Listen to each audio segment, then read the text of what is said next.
Good morning, everyone. It's Tuesday, March 11th, 2025. My name is Sam Shalhoub, and it's time for your daily dispatch. First up, according to Zero Hedge, there was a container ship that collided with a tanker hauling jet fuel off of England's coast. They're calling it a maritime disaster.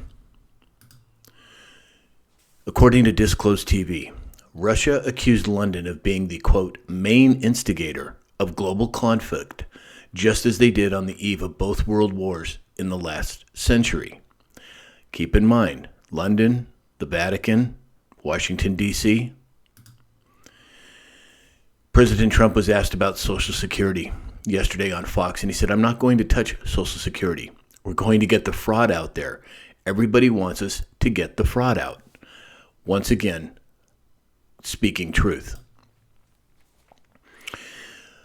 The U.S. officially canceled 83% of U.S. AID programs worth billions of dollars. This is after 6 weeks of analysis, and this was according to Secretary of State Marco Rubio. Yesterday, the internet had lots of problems. X went down, I think, 3 times. Microsoft, AWS, multiple large corporations were having internet and transmission issues. According to the Kobayashi letter, over the last 2 months, the S&P 500 and crypto have erased a combined $5.5 trillion of market cap. We've just witnessed one of the most sudden shifts in sentiments since 2020. Remember, I've always said, at least in the last few years, we are going to have some bumpy road before we get to the other side.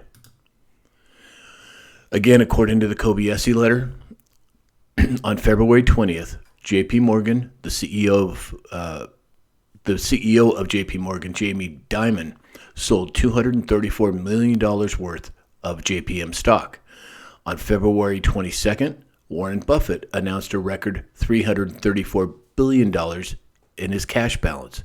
12 days later, the NASDAQ 100 crashed over 11%. Something to pay attention to? Sure seems that way to me. New polls came out yesterday for President Trump, and he has now received the highest approval ratings since his inauguration. According to Zero Hedge, U.S. regulators rescinded Biden's blocks saying banks can engage in some crypto activities. The OCC said that it was rescinding a 2021 policy that set limits on when banks could hold crypto. According to the Gateway Pundit, the Biden administration was spending at least $1 trillion on DEI, diversity, equity, and inclusion, and this was according to a Watchdog report. And then lastly today, as we all know, the stock market lost over $1.7 trillion yesterday in market cap. $1.7 trillion? Very interesting number. So, that's all we have for today. If you'd like to support this channel, go to samshalhoub.com. There's multiple ways to do it. Or go to mypillow.com/Sam.